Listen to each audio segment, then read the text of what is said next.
Like many traditional British grammar schools of the era, the school day revolved around strict routines, compulsory assemblies, and an uncompromising approach to discipline. Success often depended less on academic ability than on learning the unwritten rules of school life, knowing where to be, who to avoid, and how to recover gracefully when things inevitably went wrong. Missing registration, the honest approach. Oversleeping happened to everyone at some point. Missing morning registration was never ideal, but there was a surprisingly simple way of limiting the consequences.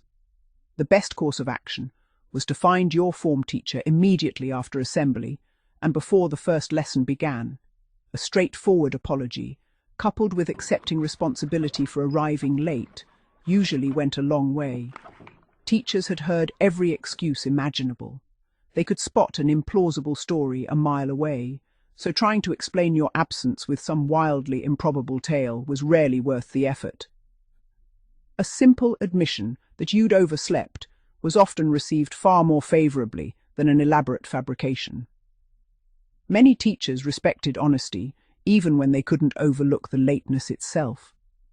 The punishment, if there was one, was often considerably lighter than it would have been for someone caught inventing excuses. The art of avoiding assembly. Of course, not everyone chose the honest route. For those determined to avoid assembly altogether, there was a well-practiced strategy that relied on careful timing and an intimate knowledge of the school's geography. The trick was to attend registration as normal, so that your name was marked present. Once the register had been completed, you quietly slipped away upstairs, making your way along the rear corridor past the chemistry and physics laboratories before reaching the landing overlooking the school's main entrance. From this vantage point, you could monitor the daily movements of senior staff. Every morning unfolded with almost military precision. The lower school head would make his way towards the junior assembly hall, while, almost simultaneously, the headmaster would walk beneath the stone cloisters towards the main hall. Their routines were astonishingly consistent. After a few weeks, pupils could predict their movements almost to the minute. Once both had disappeared into their respective assemblies, the corridors became remarkably quiet. For a short while at least, you were effectively invisible. Some boys used this opportunity simply to enjoy a few minutes of peace before lessons began. Others disappeared into the toilets, where they could sit quietly with a cigarette, on the days they had managed to acquire one, and read the morning newspaper in complete tranquility before returning to class as though nothing unusual had happened.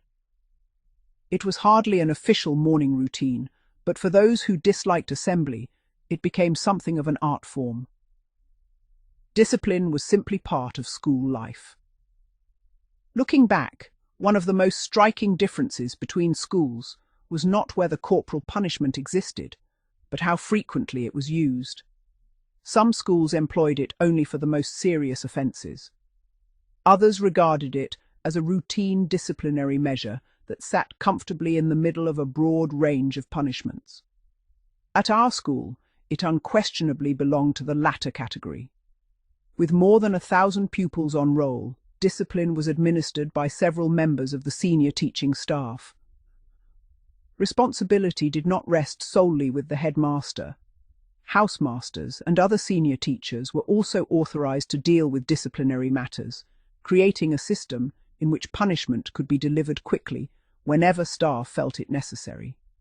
Because the school included boarding pupils, discipline extended far beyond normal classroom hours. Staff exercised responsibility throughout the day and evening, reflecting the principle of in loco parentis, acting in the place of parents. Living under continual supervision inevitably created more opportunities for rules to be broken, and consequently, more occasions when punishments were imposed, not reserved for the worst offences. Contrary to what many people assume today, corporal punishment was not generally reserved for exceptionally serious misconduct.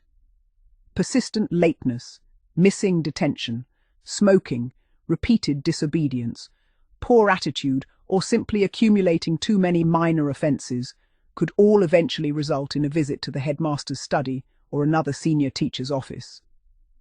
It functioned as an intermediate sanction, more severe than a detention, but falling well short of suspension or expulsion. As a result, receiving the cane was not an extraordinarily rare event. Many pupils experienced it once during their school career, particularly during the middle years. Others managed to avoid it altogether, while a small number, usually those who repeatedly challenged authority, became rather familiar with the experience. Academic performance offered no guaranteed protection either. Well-behaved pupils in the top sets generally escaped disciplinary attention, but anyone whose attitude deteriorated or whose behavior became consistently troublesome could eventually find themselves on the receiving end of school discipline. Different schools, different experiences.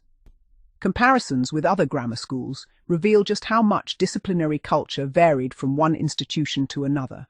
Some schools recorded relatively few corporal punishments each year, reserving them for only the gravest breaches of discipline. Others used the cane far more frequently as part of everyday school management.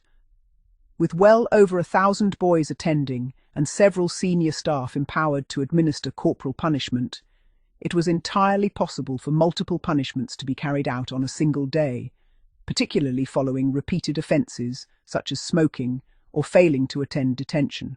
Viewed over the course of 5 school years, the statistical likelihood of a pupil receiving at least one caning was probably greater than many people today would imagine. For most boys, it became simply another aspect of school life, something respected, sometimes feared, occasionally joked about afterwards, but rarely questioned because it formed part of the accepted educational culture of the period. Looking back, modern readers may find many of these routines difficult to imagine. Morning assemblies were compulsory, discipline was highly visible, teachers exercised considerable authority, and pupils developed countless ingenious ways of navigating the system while staying just on the right side of serious trouble. The overwhelming majority of teachers were dedicated professionals who cared deeply about their pupils' education and welfare. Around 4/5 of the staff were women, particularly in subjects such as English, modern languages, music, art, and the lower years, while approximately 1/5 were men, many of whom occupied senior pastoral, sporting, or science roles. Despite differences in personality and teaching style, most shared the same expectations of punctuality, respect, and good conduct. For the pupils, school life became a mixture of routine, discipline, humour, and ingenuity. Learning how to survive the daily rituals, whether by owning up to missing registration, timing an escape from assembly with military precision, or simply keeping out of trouble, was every bit as much a part of their education as anything taught in the classroom.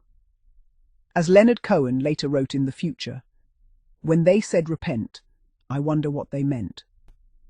For many former pupils, that line captures perfectly the mixture of authority, discipline, and adolescent bewilderment that characterized a very different era of British schooling.